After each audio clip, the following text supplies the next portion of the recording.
বুকের বাঁ পাশে হাত দিয়ে হতবাক হয়ে বসে রয়েছে ঈশান। তিথি তার সামনে বসে রক্ত চোখে তাকিয়ে আছে। সে পারলে এখন তাকে গিলে খেত। অসম্ভব সুন্দরী তিথি যখন শাড়ি পরে রেস্টুরেন্টের দরজা দিয়ে ভিতরে আসে, ঈশানের হৃদয়টা সেখানেই থমকে গিয়েছিল। সাদা শাড়ি পরা তিথিকে ঈশানের কাছে স্নো হোয়াইট লাগছিল। ঈশানের মুগ্ধতা তখনই শেষ হয় যখন তিথি এগিয়ে এসে তার বুকের বাঁ পাশটা কামড়ে ধরে। তীব্র ব্যথায় ঈশান এক ঝাড়া দিয়ে তিথিকে তার কাছ থেকে সরিয়ে দেয়। তিথি দাঁত কিরিমিরিয়ে ঈশানের সামনের সিটে বসে পড়ে। এটা কি হলো তিথি? সিল মেরে দিয়েছি যাতে করে তোমার বউ এটা দেখে তোমার থেকে 10 হাত দূরে থাকে। ঈশান চমকায়, হতভম্ব হয়ে জিজ্ঞেস করে, বউ মানে কি বলছে এইসব? তিথি এবার ফুঁসে উঠে গজগজ করে বলতে থাকে, ন্যাকা, কিছুই জানো না? 2 দিন পর তো বউ নিয়ে এসে বলবে আমি জানি না। ঘুম থেকে উঠে দেখছি বিয়ে হয়ে গেছে। ঈশান এবার একটু রেগে যায়। তখন থেকে আজে বাজে কথা বলে চলছে তিথি। কিঞ্চিত রাগী গলায় তিথিকে বলে, কি হয়েছে বলবে তো আগে। তিথি এবার আচমকে কেঁদে ওঠে। ঈশান এবার পুরোপুরি আশ্চর্য হয়ে শুধায়, কাঁদছো কেন? তোমার নাকি নিধির সাথে বিয়ে? কি? চমকে যায় ঈশান, বিরক্ত স্বরে বলে, কি বলছে এইসব? মাথা খারাপ হয়েছে? কোথা থেকে কি শুনেছ? তিথি ইনায়ের সাথে নিধির বলা সকল কথা বলে। সব শুনে ঈশান হতভম্ব হয়ে যায়। তার পরিবার তার পিঠ পিছে এত বড় প্ল্যান করেছে, আর নিধি, সে কি করে এটা মেনে নিল? এটাই বুঝতে পারছে না ঈশান। সে তিথির দিকে এগিয়ে যায়। সত্যি বলছি তিথি, আমি কিছুই জানি না। তুমি কেঁদো না।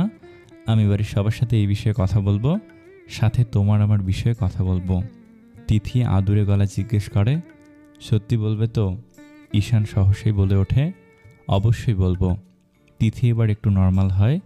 ঈশান ভাবে অন্য কথা, এমন বাজে বুদ্ধি নিশ্চয়ই তার গিন্নি সবাইকে দিয়েছে। তার খবর তো সে বাড়িতে গিয়েই নেবে। কিন্তু বাকি সবাই কি করে তার এই প্রস্তাব মানতে পারে? আর নিধি, ঈশান ভাবতেই পারছে না নিধি কি করে তাকে অন্য কিছু ভাবতে পারে। কিছুতেই মাথায় ঢুকছে না ঈশানের। নাভান ফাহাদের অফিসে এসেছে অনেকক্ষণ হলো। দুজন মিলে অনেক গল্প জুড়ে দিয়েছে। কত শত কথা দুজন জমিয়ে রেখেছিল। এত কিছুর মধ্যে ইনার কথা একবারের জন্য জিজ্ঞেস করতে পারেনি নাভান। কিছুক্ষণ সময় যেতেই সেখানে জান আসে। নাভানকে দেখে চোখ মুখ শক্ত করে ফাহাদের পাশে বসে। মিটিং 2 ঘন্টা পর দিয়েছ, কোনো সমস্যা? কথাটা জান গম্ভীর স্বরে বলে। ফাহাদ হালকা হেসে জানকে বলে ওঠে, আর বলিস না, এতদিন পর নাভানকে পেলাম তাই একটু সময় নিচ্ছি। নাভান জানের দিকে তাকায়। জানের মুখ দেখে বোঝা যাচ্ছে তার প্রচুর বিরক্ত লাগছে। নাভান আলতো হেসে ফাহাদকে বলে ওঠে, আজ তাহলে উঠি, তোর গুরুত্বপূর্ণ কাজ আছে মনে হয়। আরে না, কি বলিস, এতটাও নয়। তোর সাথে পরিচয় করিয়ে দেই, আমার ছোট ভাই। নাভান হাসি মুখে জানের দিকে হাত বাড়ায়। জানের অভিব্যক্তিটা দেখার মতো ছিল। সে তার মুখ আরও গম্ভীর করে নাভানের বাড়ানো হাতে হাত মেলায়। আমি নাভান শাহরিয়ার মির্জা, তোমার ভাইয়ের খুব ভালো বন্ধু, আর আমি আপনার খুব ভালো প্রতিদ্বন্দ্বী। এমন বিস্ফোরণ মন্তব্য করে জান রুমের বাইরে চলে যায়। ফাহাদের জানের কথা শুনে কাশি উঠে যায়। এই ছেলের যা মুখে আসে তাই বলে। নাভান জানের যাওয়ার দিকে তাকিয়ে রয়। অতিরিক্ত বুদ্ধিমত্তা সম্পূর্ণ নাভানের মাথায় বিষয়টা ধরে বসে। সে ফাহাদের দিকে প্রশ্নবিদ্ধ মুখে তাকায়। ফাহাদ হালকা হেসে বলে ওঠে, ফাজিল তো ছেলেটা, প্রচুর ফাজিল। এমন কথাই বলে, তুই কিছু মনে নিস না। নাভান কিছু বলে না। খানিকটা মুখ মলিন করে ফাহাদকে শোধায়, তোকে একটা কথা জিজ্ঞেস করবো ভাবছিলাম। ফাহাদ নাভানের দিকে তাকিয়ে থাকে। নাভান নিজেকে কিছুটা ধাতস্থ করে জিজ্ঞেস করে, ইনায়া কি তোর কাজিন? ফাহাদ কথাটা শুনে চমকায়। ইনার কথা নাভান জিজ্ঞেস করছে, সে কি ভুল শুনছে? মাথা ঠিক আছে তো নাভানের, ভাবছে ফাহাদ। ফুপাতো বোন আমার। ফুপির সাথে আমাদের অনেক বছর ধরে সম্পর্ক ভালো ছিল না। তাদের মৃত্যু, ইনার সাথে প্রথম দেখায় সব বুঝতে পেরেছিলাম। এমন মিষ্টি মেয়ের সাথে এমন হবে তা মানতে পারিনি। তোর উপর রাগ হয়েছিল প্রচণ্ড। তারপর ভাবলাম জোর করে কোনো দিন তোরা সুখী হতে পারবি না, এর চেয়ে বিচ্ছেদই ভালো। নাভানকে প্রচুর অস্থির দেখায়। ফাহাদের কথার প্রেক্ষিতে কিছুই বলতে পারে না, শুধু জিভে দিয়ে নিচের ঠোঁট ভিজিয়ে মিনমিন কণ্ঠে জিজ্ঞেস করে, তুই কি ইনার কোনো ছবি বা অ্যাড্রেস আমাকে দিতে পারবি? ফাহাদ হতবাক হয়ে নাভানের দিকে তাকায়। একের পর এক আশ্চর্য হচ্ছে ফাহাদ। ইনার প্রতি নাভানের এত কিউরিসিটি ফাহাদকে ভাবাচ্ছে। ফাহাদের তাকানোতে অস্থির হয় নাভান। সে কাতর কণ্ঠে 2 দিন আগের ও আজকের বিষয়গুলো ফাহাদের সাথে শেয়ার করে। সব শুনে ফাহাদ নিশ্চিত হয় যে নাভান ইনাকেই দেখেছে। ফাহাদ দীর্ঘশ্বাস ফেলে কিছু বলবে, তার আগেই রণমূর্তি ধারণ করে জান আবার রুমে ঢোকে। হাতের অ্যাপল ব্র্যান্ডের মোবাইলটা ফাহাদের দিকে ছুঁড়ে মেরে বাসখাই গলায় বলে ওঠে, 15 দিনও হয়নি ব্রেকআপ হয়েছে তোর, তার ভিতরে আবার নতুন গার্লফ্রেন্ড নিয়ে জনগণের সম্মুখে ডেট করছিস? তোর কি একটু বুদ্ধি নেই? জানের কথায় ফাহাদ চমকায়, ভুরু কুঁচকে কঠিন স্বরে জিজ্ঞেস করে, কি বলছিস এইসব? জানি আমি একটু বেশি রিলেশন করেছি, তাই বলে ওপেন পাবলিকে গার্লফ্রেন্ড নিয়ে প্রেম করব? তুই আমাকে এত লেম কি করে ভাবছিস? তা আবার নিজেই দেখ। ফাহাদ ফোনটা হাতে নিয়ে ওপেন করতেই চোখ কপালে, তিরিখ দৃষ্টিতে ফোনের দিকে তাকায় ফাহাদ। তারপর চিৎকার দিয়ে বলে ওঠে, হোয়াট ননসেন্স, এসব কি? সেটা তুই ভালো বলতে পারবি, গমগমে গলায় বলল জান। ফাহাদ শব্দ করে ফোনটা টেবিলে রাখে। নাভান ফোনটাতে হাত দেয়। ব্রেকিং নিউজ, আবারও প্রেমের সম্পর্কে জড়ালেন মেয়র ফাহাদ করিম। গোপন সূত্রে জানা গেছে বিরোধী দলের লোক খলিল তালুকদারের ভাইয়ের মেয়ের সাথে ডিপ রিলেশনে জড়িয়েছে ফাহাদ করিম। খলিল তালুকদারের বড় ভাই আসাদ তালুকদার, তার স্ত্রী দিয়া সাহা, তাদের মেয়ে তিলক। নিজের সাথে ফাহাদ আর তিলকের রেস্টুরেন্টে বসা 2টা ছবি। নাভান ভুরু কুঁচকে ফাহাদকে জিজ্ঞেস করে, এটা তো আমাদের ফ্রেন্ড তিলক, সত্যি তার সাথে রিলেশনে আছিস? তাও আবার বিরোধী দলের মেয়ে? জান অগ্নিদৃষ্টিতে তাকিয়ে আছে ফাহাদের দিকে। ফাহাদ মাথায় 2 হাত দিয়ে চেপে ধরে বসে আছে। সেদিন একটা জরুরি কাজ নিয়ে আলাপ করছিল তারা। তিলক মূলত ফাহাদের কাছে একটা বিষয়ে হেল্প চেয়েছিল, সেটা নিয়ে অনেকক্ষণ আলাপ করেছিল। কে কখন কাজটা করেছে মাথায় ঢুকছে না ফাহাদের। ফোনটা আবার নিয়ে ভালো করে ছবি দুটো দেখে ফাহাদ। আই নো ভাই, তুই কি করেছিস, কিন্তু পার্টির লোকজন খুব খেপেছে। তারা বিষয়টা হালকাভাবে নিচ্ছে না। তারা ভাবছে তুই ডাবল টাইমিং করছিস। সামনে ইলেকশন, এখন যদি নিজেদের লোকজন বিপক্ষে চলে যায় আমাদের আসন ছাড়তে হবে। জান রুষ্ট কণ্ঠে বলে। ফাহাদ কঠিন দৃষ্টিতে ছবিগুলো পরখ করে। ছবিগুলো রেস্টুরেন্টের প্রথম সারির টেবিল থেকে তোলা হয়েছে। ফাহাদের হঠাৎ করেই তার সামনের টেবিলে বসা নিধির কথা মনে পড়ল। নিধির তাকে দেখেই ব্যাগে হকচকিয়ে কিছু লুকোনো, তাকে দেখে হন্তদন্ত হয়ে বেরিয়ে যাওয়া, সবই এখন মস্তিষ্কে হানা দেয় ফাহাদের। দপ করে চোখগুলো জ্বলে ওঠে ফাহাদের। সে নিশ্চিত এই কাজ নিধির দ্বারাই হয়েছে। কিন্তু বোকা নিধি কি জানে এই সামান্য মজাতে ফাহাদের কত বড় সমস্যা সে ক্রিয়েট করেছে?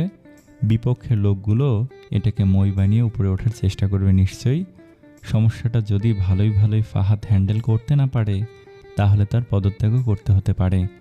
রাগে ফোনটা দেয়ালে ছুঁড়ে মারে ফাহাদ। কিরিমিডিয়া জানের দিকে তাকিয়ে রাগান্বিত স্বরে বলে ওঠে, পাখি বড্ড উঠতে শিখেছে, তার ডানাগুলো এবার কাটতেই হবে। তুই কিন্তু আমাকে কোনো বাধা দিবি না। জান বাসখাই গলায় বলে, যা বুঝেছিস তা এক্সপ্লেন কর। ফাহাদ সেদিন কার সাথে সব নাভান আর জানকে বলে। সব শুনে তাদের মনোনিধির দিকেই সন্দেহের তীর ছড়ে। জানের প্রচণ্ড রাগ হচ্ছে। লোকে ঠিকই বলে মেয়েদের বুদ্ধি হাঁটুর নিচে। এদের রাগ আর তর্ক দিয়ে পুরুষদের উপরে থাকতে পারলেই চলে। আগে পাশে কি হবে বা না হবে তা দেখা বা বোঝার সময় তাদের নেই। কিন্তু নাভানের মনে চলছে অন্য বিষয়। সে কিছুটা অবাক হয়ে জিজ্ঞেস করে, নিধি কেন তোর সাথে এমন করবে? কিসের শত্রুতা তোদের? এ যাত্রায় ফাহাদ একটু দমে, তার মুখের আদল কিঞ্চিত পরিমাণ দমিয়ে রাখে। কি জবাব দেবে নাভানকে যে তোর বাচ্চা বোনের সাথে অতিরিক্ত ফ্লার্ট করার ফলেটা? জান বিরক্তিতে চোখ মুখ কুঁচকায়। জানের আগে থেকেই তাদের সকল বিষয় জানা। আগে থেকেই ফাহাদকে সাবধান করেছিল জান। কিন্তু ফাহাদ শুনলে তো এক যুগ ছোট বাচ্চা মেয়ের সাথে লাগাটা মনে হয় ফাহাদের কাল হয়ে দাঁড়িয়েছে। এখন নাভানকে কি বলবে ফাহাদ? অনেক অস্বস্তি লাগছে তার। তবুও ফাহাদ ভেতরে সাহস সঞ্চয় করে নাভানের দিকে তাকিয়ে করুণ তবু শক্ত গলায় বলে ওঠে, আই লাভ হার। একসময় তাকে চেয়েছিলাম আমি। এইটুকুর জন্য আমি অপরাধী। এখন যদি সেই সামান্য বিষয় নিয়ে আমার সাথে আরও লাগতে আসে তাহলে আমি তার প্রতি আমার পাপের বোঝা আরও বাড়িয়ে নেব। তখন আমাকে তোরা কেউ আটকাতে পারবি না। বিস্ফোরণ মন্তব্য করে ফাহাদ উঠে চলে যায়। তার এমন কথায় নাভানের মুখ গম্ভীর হয়ে যায়। কিসের মধ্যে কি ফাহাদ নিধিকে ভালোবাসে এটা যেন তার মাথায় ঢুকছে না। আর যাই হোক, নিধি যে ফাহাদকে মানবে না এটা গ্যারান্টি দিয়ে বলতে পারে নাভান, কারণ অনেক আগেই নিধি নাভানের কাছে নিজের মনের মানুষের কথা বলে দিয়েছে ফাহাদকে তো রিজেক্ট করবেই। ভাবছে নাভান। বসা থেকে উঠে দাঁড়িয়ে জাহানের দিকে এগোয় নাভান। এদিকে জাহান মনে মনে ভাইকে বাহবা দিচ্ছে। তার ভাই তাহলে বিলাই ভালোবাসা নিয়ে কনফিউজড নয়, এখন তাকে রাজনৈতিক দিক সামলাতে হবে। এমনিতেই শান্ত ফাহাদ রাগলে হিতাহিত জ্ঞান হারিয়ে ফেলে। জাহান চলে যেতে নিলেই নাভান পিছন ডাকে। জাহান সোজা হয়ে নাভানের সামনে দাঁড়ায়। 6 ফুট লম্বা দুইজন সুগঠিত বলিষ্ঠ দেহের পুরুষ, দুজনেই অসম্ভব সুন্দরের অধিকারী। একজন অন্যজনের থেকে বয়সে বড় হলেও তাদের বডি স্টাইল একই রকম এবং নিখুঁত। জাহান তিক্ত বিষাক্ত চোখে নাভানের দিকে তাকিয়ে আছে। নাভানের অভিজ্ঞ মস্তিষ্ক সেটা বুঝেও না বোঝার প্রয়াস চালায়। এখন এই ছেলের সাথে তার কথা বাড়ানোর ইচ্ছে নেই। দীর্ঘশ্বাস ফেলে নাভান শান্ত স্বরে বলে, ফাহাদের মাথা এখন গরম আছে, নিধির সাথে আমি কথা বলবো, তুমি প্লিজ ফাহাদকে বুঝিয়ে বলো নিধি এখনও অবুঝ। আমি দেখছি বিষয়টা, তোমরা মিডিয়াকে ডেকে মিট আপের ব্যবস্থা করলে আমি নিধিকে ঠিক নিয়ে আসবো। জান মাথা নাড়ায়। নাভান ফোঁস করে একটা নিঃশ্বাস ফেলে সামনের দিকে এগোতেই জান ঘাড় বাঁকিয়ে বলে, লড়াই তাহলে লেভেলেই হবে। ভালো, খুব ভালো। আমার আবার প্রতিদ্বন্দ্বী মনের মতো না হলে প্রতিযোগিতায় নামতে ভালো লাগে না। নাভান এবার পিছু ফিরে জানের দিকে তাকায়, মুস্কি হেসে, মুখ গম্ভীর তবু হাসি নিয়ে বলে, লড়াই করতে হলে আগে তার মূল মন্ত্র পাঠের বিদ্যা অর্জন করতে হয়, তা না হলে সে মূর্খ প্রতিযোগী। আমি সে মূর্খের কাতারে পড়ি না। নদীর কুল কিনারা না মেপে আমি অন্তত নদী সাঁতরে পার হবার কথা মনেও আনব না। জান দাঁত বের করে হাসে, তারপর একটু রসিকতা ছাড়িয়ে শান্ত স্বরে বলে, বেস্ট অফ লাক, আপনার যাত্রা শুভ হোক। দুজনেই দুজনের দিকে শান্ত দৃষ্টিতে তাকিয়ে থাকে। একজন জানায়, অন্যজন অজানায় তাদের সামনের দিনগুলোর জন্য প্রস্তুতি নেওয়ার জন্য মনোবল শক্ত করে। ইনায়া আর মিজানুল করিম মির্জা বাড়িতে এসেছে অনেকক্ষণ হবে। মিজানুল করিম ডিভোর্স পেপার নাহিদ মির্জা ও সোহানার কাছে দিয়েছে। উনি বলেছেন সকল কন্ডিশন নাভানকে দেখিয়ে তার থেকে সাইন নিয়ে নিতে, তারপর ইনায়া সাইন করে দেবে। আজকে ইনায়া আর সোহানার মুখ খুব শান্ত। তাদের মুখ দেখে বোঝার উপায় নেই ভিতরে কি চলছে। নাহিদ মির্জা হতাশ হয়ে মাথা নিচু করে নেয়। বাড়ির সবারও ইনায়ার জন্য ভেতরে নড়ে উঠেছে আজ। আয়েশা আর নিপা নির্বিকার। সবচেয়ে বেশি কষ্ট নিধি পাচ্ছে। তার এই মিষ্টি ভাবিটা আর ভাইয়ের বউ থাকবে না। কি হতো ভাই ভাবিকে মেনে নিলে? নিধির অবুঝ মাথায় এই প্রশ্নটাই বারবার ঘুরতে থাকে। নওয়াজ মির্জা এবার নাহিদ মির্জাকে ডিঙিয়ে বলে উঠল, আজকে বোধহয় আর সম্ভব হবে না। নাভান বাইরে আছে, ও এলে আমরা পরিবারের সবাই মিলে দেখাবো বিষয়টা। ইনার বুকটা দুমড়ে মুচড়ে উঠল যেন। মনকে তো শক্ত করেছিল সে, কিন্তু পরিস্থিতির সামনে আসতেই ধৈর্যের বাঁধ ভেঙে যাচ্ছে। ইনা নিজেকে আরও কঠিন করল। নওয়াজ মির্জা তখন খানিকক্ষণ চুপ থেকে আবার বলে ওঠে, দিনমোহরের হিসেবটা বোধহয় এখন করে নিলেই ভালো হয়, পরে না হয় অ্যামাউন্ট ইনায়ের কাছে পাঠিয়ে দেব। এ যাত্রা ইনার মুখ খোলে। সে সামনের সবার দিকে তাকে ম্লান হেসে বলে, যেখানে আমাদের বিবাহিত জীবনে কেউ কাউকে জানাশোনা না কাউকে হয়েছে ভালো করে দেখা, সেখানে দেনমোহরের হিসাবটা যেন বড়ই অদ্ভুত। আমরা দুজনেই দুজনের প্রতি কোনো রকম অধিকার দেখাইনি, সেখানে দেনমোহরের আর কি? এটা আমি চাইব না। দেনমোহর তো সংসার জীবনের স্বামীর কাছে স্ত্রীর প্রাপ্য অধিকার। আমাদের তো কোনোদিন সংসারই হয়নি। দেনমোহরের দাবি আমি রাখবো না, এটা বাদ দিন। পিনপিনে নীরবতা চলছে মির্জা বাড়ির বিশাল বড় হলরুমটায়। ইনার কথার পরে কেউ আর কথা বলে না। শুধু সোহানা নির্বিকার শান্ত চোখে ইনায়ের দিকে তাকিয়ে থাকে।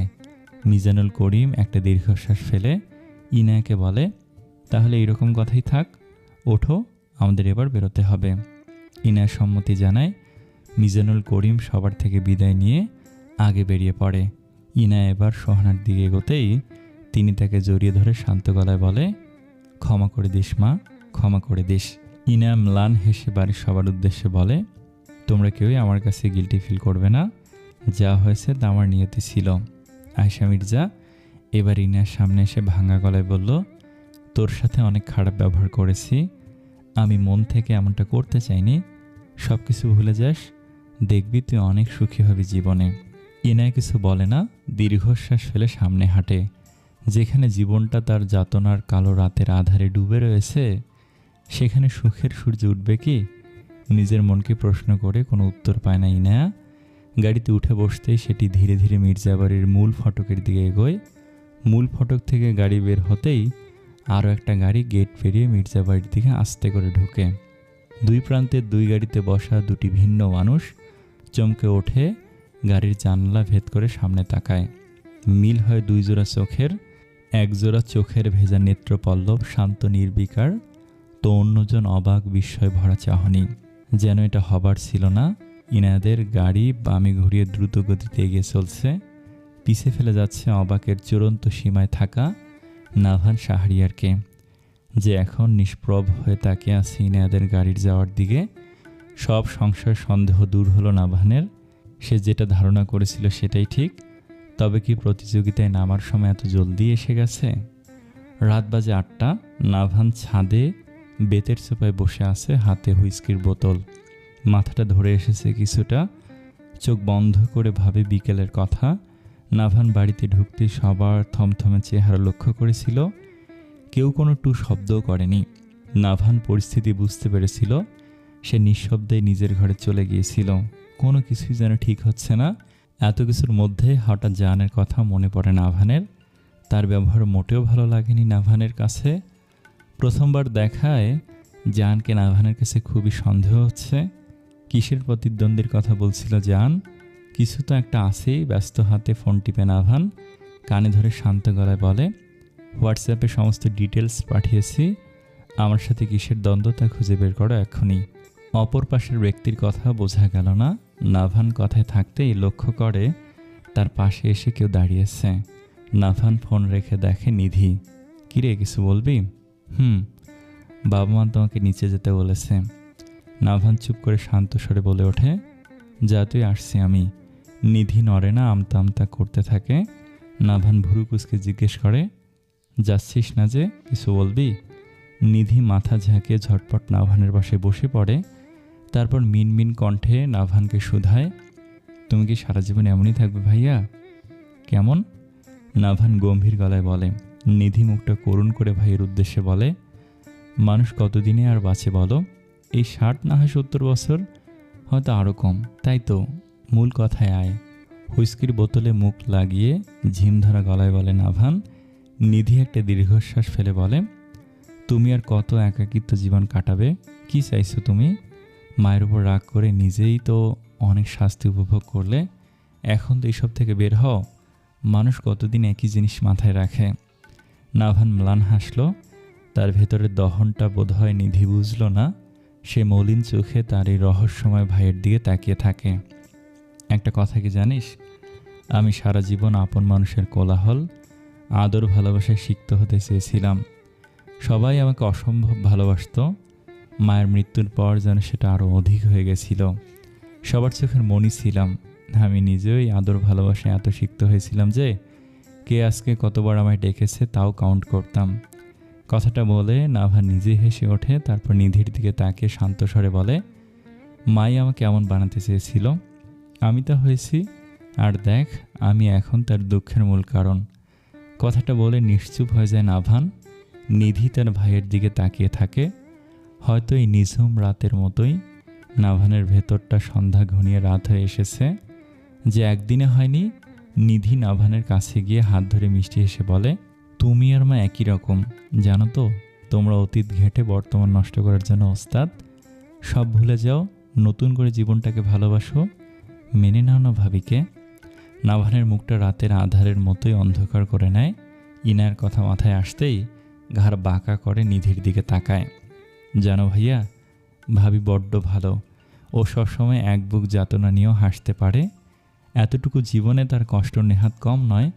তারপরও তোমার যাতনা নিয়ে সে দিব্যি চলে যাচ্ছে। মায়ের সাথে পাল্লা দিতে গিয়ে তুমি এক নিষ্পাপ মেয়েকে অনেক কষ্ট দিয়েছ, যেটা তুমি মোটেও ভালো করনি। 9টা মাস লেগেছিল ভাবি ঠিক হতে। সে কয়েকবার সুইসাইড করতে গিয়েও নিজেকে দমিয়েছে। তোমার ভাবিকে পছন্দ না হলেও তো সেটা মাকে বলতে পারতে। বিয়ে করে চলে যাওয়াটা কি খুব দরকার ছিল? নিশ্চুপ নাভান শাহরিয়ারের মুখ যেন অতল গহ্বরে হারিয়েছে। কোনো জবাব সে তৎক্ষণাৎ মুখ ফুটে দিতে পারল না। নিধির থেকে চোখ সরিয়ে ছাদের নীলচে আলোক শিখাতে তা নিবদ্ধ করে। নিধি নাভানের হাত ছেড়ে দাঁড়িয়ে থাকে। কয়েক মুহূর্ত নীরবতায় কেটে যায়। আর কোনো কথাই কেউ বলে না। হঠাৎ সেই নীরবতা কাটিয়ে নাভান বলে উঠল, প্রথমবার কানাডায় নিজের জীবনের প্রতি তিক্ততা এসে গেছিল আমার মন তখনই অনেক অসুস্থ হয়ে পড়েছিল। আমি চাইতাম স্কুলে যাওয়ার আগে মায়ের হাতের ব্রেকফাস্ট, দুপুরের টিফিন, সন্ধ্যার স্ন্যাক্স, রাতের ডিনারটাও। চাইতাম স্কুল থেকে ফিরে পরিবারের সাথে আড্ডা দিতে, কিন্তু আমার স্বপ্নগুলোর থেকে তখন বাস্তবতাটা খুব নিষ্ঠুরতম হয়েছিল। যান্ত্রিক রোবটের মতো রুটিন মাফিক জীবন হয়েছিল আমার। একা একা যখন থাকতাম মাকে বেশি দোষারোপ করতাম। তখন নিজেকে মায়ের কাছে রিমোট কন্ট্রোল মেশিন মনে হতো। খুব রাগ হতো। সে বাংলাদেশে থেকেও আমাকে উপদেশ দিত, এভাবে চলো না, ওটা করো না। সব মিলিয়ে আমার জীবনের সুখটাই আমি খুঁজে পাইনি। অনেক বছর পর যখন অদিতি আমার জীবনে এসেছিল, তখন নিজেকে অনেক রিল্যাক্স মুডে ফিল করেছিলাম। আমি ভেবে নিয়েছিলাম এটাই হয়তো আমার হ্যাপিনেস হবে। তাতেও মায়ের অনিচ্ছায় আমার ভালো লাগেনি। মাকে বুঝিয়ে কোনো লাভ হয়নি। সে অদিতিকে মানবে না। আমার তখন মনে হয়েছে মা আবার আমার জীবনটা অন্ধকার করে দিবে। কিন্তু মাতৃত্বের দোহাই দিয়ে যখন ইনায়াকে মা বিয়ে করতে বলে, তখন আমি আর নিজের মধ্যে ছিলাম না। নিজের পছন্দ মতো আমি কি কাউকে লাইফ পার্টনারও সিলেক্ট করতে পারবো না? মা তো ছেলের বউ চেয়েছে, তাই পরের কাজগুলো মায়ের সাথে রাগ দেখে করা। এর মাঝে আমি যে ইনায়ের সাথে ভুল করেছি তা বেমালুম ভুলে গেছিলাম। নাভান নিশ্চুপ হয়ে যায়। নিধিও চুপ করে থাকে। খানিকক্ষণ বাদে পিঠে কারো হাত পড়তে চমকে ওঠে। পিছন ফিরে তাকায় নাভান। সোহানাকে দেখতে পেয়ে চোখ দুটো শীতল হয়ে আসে নাভানের। পিছনে তার পুরো পরিবার দাঁড়িয়ে আছে। সোহানা নাভানের হাত নিজের হাতের মুঠোয় পুরে তার পাশে বসে। তারপর নরম গলায় বলে ওঠে, আমি আসলেই তোমার সৎ মা। আমি তোমার মা হতে পারিনি, পারলে বোধহয় তোমার চোখের ভাষা বুঝতে পারতাম। কিন্তু ট্রাস্ট মি বেটা, আমি তোমার জীবনে কখনো দুঃখ দেখতে চাইনি। আমার সবসময় মনে হয়েছে তুমি আমার কাছে সেই ছোট্ট নাবালক নাভান রয়েছ, যে পৃথিবীর গোলক ধাঁধা পার করতে পারবে না। তোমাকে আমি স্ট্রং সুশিক্ষিত করতে চেয়েছিলাম, ভেঙে দিতে চাইনি, কিন্তু নিজের অজান্তেই আমি তা করে ফেলেছি। তার জন্য আমি সরি। কিন্তু নাভান, তুমি যতই বড় হও না কেন, যতই নিজের বুঝকে বাহবা দাও না কেন, আমি একটা কথাই বলবো, অদিতি তোমার যোগ্য ছিল না কখনো। সে কখনো তোমাকে বুঝতে চেষ্টা করতো না। তাই তোমার ভালোর জন্য আমি ইনায়াকে তোমার জীবনে এনেছিলাম, যে তোমাকে ভালো রাখবে এবং ভালোবাসবে। কথাগুলো বলে দম ফেলে সোহানা মির্জা। বাড়ির প্রতিটি সদস্যের চোখে পানি। নাহিদ মির্জার ভেতরে একটু ভালো লাগছে। হয়তো মা ছেলের ভুল বোঝাবুঝি ভেঙে সব কিছু ঠিক হবে। আয়েশা মির্জার এবার যেন চিন্তা কমলো। তার পরিবারের সুখ হয়তো আসবে সামনে। নওয়াজ মির্জা আর নিপারও তাই। তারাও জানে নাভানকে কত ভালোবাসে সোহানা। নাভানের কঠিন পাথরের পুরুষ হৃদয়টা মায়ের সামনে গলে পানি হয়ে গিয়েছে। তার চোখেও পানি চিকচিক করছে। তার মা ঠিক, অদিতি তার জন্য ভালো হতে পারতো না। সোহানা এইবার ডিভোর্স পেপারটা নাভানের হাতে দিয়ে মলিন কণ্ঠে বলে, আমি তোমার জীবন অশান্তিতে ভরিয়ে দিয়েছিলাম। এই নাও সুখের চাবিকাঠি। এটা দিয়ে প্রথম সুখ খুঁজে নাও। আমি আর তোমার জীবনে কোনো কিছুতে ইন্টারফেয়ার করব না। নাভান ভেজা নেত্রপল্লব ঝাপটায়, ভেজা সিক্ত চোখে তাকিয়ে থাকে ডিভোর্স পেপারের দিকে। এটার মাধ্যমে সে ইনাকে মুক্তি দিতে পারবে। মায়ের পানে এক নজর তাকিয়ে তাকে জড়িয়ে ধরে নাভান। অতঃপর বিড়বিড় করে একবার নয় অসংখ্যবার বলে ওঠে, ভুল হয়েছে মা, আমি বড় একটা ভুল করেছি, আমাকে তোমরা মাফ করে দাও। সোহানা ছেলেকে বুকে নিয়ে কেঁদে উঠলেন। বহু বছর পর এমন হয়েছে যে নাভান তাকে মা বলে বুকে ঝাঁপিয়ে পড়েছে। তার জন্য দায়ী সে নিজেই। সোহানার মনে পড়ছে না কবে নাভানকে এইভাবে জড়িয়ে ধরেছিল। সব কিছু ভুলে মায়ের স্নেহময় হাত পড়ে নাভানের মাথায়, যে তার অবুঝ সন্তানকে বোঝানোর জন্য তড়িঘড়ি করে বুলিয়ে ওড়ায়, সব ঠিক হবে বেটা, সব ঠিক হবে, তুমি তা ঠিক করে নিও। বাড়ির প্রতিটি সদস্য প্রশান্তির দৃষ্টিতে তাদের দিকে তাকায়। এই তো যেন শান্তি নীরের শান্তি ফিরে এসেছে। তার বাহক যেন মির্জারা সবাই। প্রয়োজনীয় কিছু জিনিসের জন্য মার্কেটে এসেছি ইনায়া। তিথিকে বললেও আসেনি, কি জানি হঠাৎ করে কি হলো। রাত হলেও প্রচুর ভিড়, এখানে মহিলারাই বেশি ভিড় করে আসে। ইনায়া ভেবে পায় না বাচ্চা কাচ্চা ফেলে এরা এত রাতে শপিং করতে আসে কেন। কাপড়ের দোকান ডিঙিয়ে সামনে হাঁটতে থাকে ইনায়া। হঠাৎ একটা চুড়ির দোকানে চোখ যায় ইনায়ার। সে সেদিকে তাকায়, নানা রঙের চুড়ি সেখানে আছে, পাথরের, কাচের, ভিন্ন ভিন্ন রং। ছোট থেকে ইনায়ার চুড়ি পরার শখ। ছোটবেলায় বাবা যখন নানা রকমের কাচের চুড়ি আনতো তখন ইনায়ার দাদি রসিকতা করে বলতো, এখন চুড়ি পরে কি করবি? বিয়ে হলে স্বামীর জন্য পরিস। স্বামী তো হলো, কিন্তু তার জন্য চুড়ি পরা আর হলো না। ইনায়া সাজানো চুড়িগুলো আলতোভাবে হাত বুলালো, সঙ্গে সঙ্গে সেগুলো ঝনঝন শব্দে মুখরিত হলো। ঠিক করে হেসে দেয় ইনায়া। দোকানে একটা ছোট্ট ছেলে বসা, বয়স 10-11 হবে। সে ইনায়ার কাছে এসে মিষ্টি হেসে বলে, কোনগুলো পছন্দ হয়েছে আপু? ইনায়া ছেলেটার দিকে তাকিয়ে রসিকতা করে বলে, তোমার দোকানে সবগুলোই। দাম কত দেবো বলো তো? ছেলেটা হতভম্ব হয় ইনায়ার কথায়। সবগুলোই নেবে নাকি? অবাক হয়ে ইনায়ার দিকে তাকিয়ে থাকে ছেলেটা। ইনায়া মুচকি হেসে সামনে ফিরতে চমকে ওঠে, কারণ সামনে তার দিকে ভুরু কুঁচকে তাকিয়ে আছে জান। ইনায়া হকচকায়। এই লোক কখন কোথা থেকে টপকায় তা বোঝা মুশকিল। তোমার কাজ কি এটাই বোকা হরিণী, সবাইকে কনফিউজড করার? গম্ভীর মুখে প্রশ্ন করে জান। ইনায়া পিছনে তাকিয়ে দেখে নিত্যদিনের মতো জানের ছেলেপুলে দাঁড়িয়ে আছে। ইনায়া আওয়াজ করে নিচু মিনমিন স্বরে জিজ্ঞেস করে, আর আপনার কাজ কি এটাই, সবসময় সাঙ্গপাঙ্গ নিয়ে আমার সামনে উদয় হন? জান বাঁকা হেসে চুড়িগুলো দেখতে থাকে, তারপর ইনায়ার দিকে 1 সেকেন্ড তাকিয়ে শান্ত স্বরে বলে, আমি যে কেন এমন করি তা তোমার বোঝার ক্ষমতা বোধহয় আর হবে না বোকা হরিণী, বড্ড অবুঝ তুমি। ইনায়া শান্ত চোখে জাহানের দিকে তাকায়। সে এতটাও অবুঝ নয় যে জাহানের কথার মিনিং বুঝতে পারবে না, তবুও সে বারবার বুঝেও না বোঝার ভান করবেই। ইনায়া কিছু না বলে সামনে হাঁটে। মার্কেট পেরিয়ে রাস্তায় ল্যাম্পপোস্টের নিয়ন বাতির নিচে দাঁড়াতেই আবার জাহান এসে সামনে দাঁড়ায়। কান খাড়া করে তাড়াতাড়ি করে জাহান বলে, শুনছো তো মেঘের গুরুম গুরুম ডাক? এক্ষুনি আমার গাড়িতে গিয়ে বসো, তোমাকে ড্রপ করে দিচ্ছি, না হলে বৃষ্টিতে ভেজার সম্ভাবনা রয়েছে তোমার। ইনা লক্ষ্য করে সত্যি হিমশীতল বাতাস আর মেঘেদের গর্জন শোনা যাচ্ছে। আশেপাশের লোকজনগুলো কিছুটা তাড়াহুড়ো করছে এখন। ইনা কাজল যুগল আঁখি দিয়ে সামনে দাঁড়ানো কালো পাঞ্জাবি পরা জাহানকে পরখ করে, তারপর বাঁকা হেসে বলে ওঠে, বন্যাকে বৃষ্টির পানির ভয় দেখাচ্ছেন? সে তো কবেই বন্যার পানিতে ভাসতে ভাসতে নিজেকে সয়ে নিয়েছে। বৃষ্টিতে এখন তার কোনো ভয় হয় না। জাহান গম্ভীর দৃষ্টিতে ইনার দিকে তাকিয়ে ঠোঁট কামড়ে মিটিমিটি হেসে বলে, খুব কঠিন করে কথা বলতে শিখেছ হরিণী, কিন্তু আমার যে সহজ মনের ভাষা তোমার অগোচরে, তা মানতে বড্ড কষ্ট হচ্ছে যে। ইনায় কিছু বলে না। কিছু সময় অতিবাহিত হয় এমনিতেই। দুজন দুজনের দিকে তাকিয়ে থাকলেও কথার বিনিময়ে আর হয় না। চারপাশের হিমশীতল বাতাসের বেগ যেন বাড়ছে। রাস্তার পাশেই কতগুলো ফার্মেসির দোকান। ইনিয়া মাথায় ভালো করে ওড়না দিয়ে এক পা সামনে এগোতে এগোতে বলে, আপনার সাঙ্গপাঙ্গতে তো দেখা যাচ্ছে না, এখনই বাড়ি যান তাদের সাথে, না হলে বিরোধী দলের লোকের হাতে আবার গুলি খেতে হবে। তখন কিন্তু আমি আর হেল্প করব না। জান ঠোঁট কামড়ে হেসে উঠল। অতঃপর আবার ইনিয়ার সামনে দাঁড়িয়ে শান্ত স্বরে বলল, আমাকে নিয়ে ভেবেছো এতেই আমি বিন্দাস থাকব? এখন তুমি আমার সাথে চলো, কোনো ঘরামি চলবে না এখন। আমার প্রয়োজনীয় জিনিস কেনা বাকি আছে, আপনি যান, আমি পরে ঠিক চলে যাব। লিস্ট দাও, আমি এনে দিচ্ছি। ইনা বিরক্ত হয়ে জাহানের পানে তাকায়, অতঃপর গমগমে গলায় বলল, আমি পারবো, আপনাকে আনতে হবে না। তাহলে কালকে কেন, এখন চলো। এ তো নাসর বান্দা।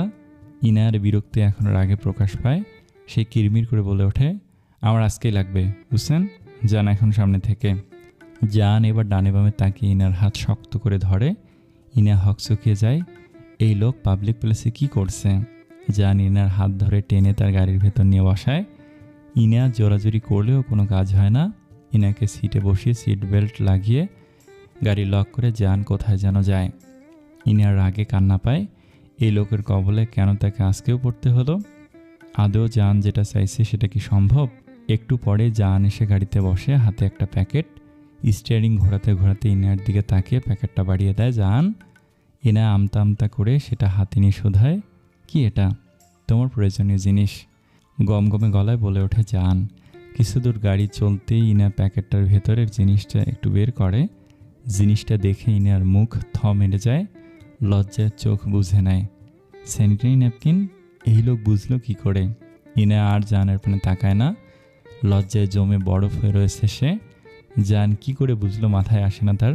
ইনা চোরা চোখে জানকে দেখতেই বসে সে নির্বিকারে গাড়ি চালানোতে ব্যস্ত। বিড়বিড় করে বকে জানকে সে, এই লোক শুধু গুন্ডা না, নির্লজ্জ বটে। আমাকে ভুল বুঝবেন না, এটা একটা রানিং গল্প। আপডেট পেলেই আপনাদের জানাবো। কমেন্ট করে যান নায়ক হিসেবে কাকে চান, নাভান নাকি জানকে।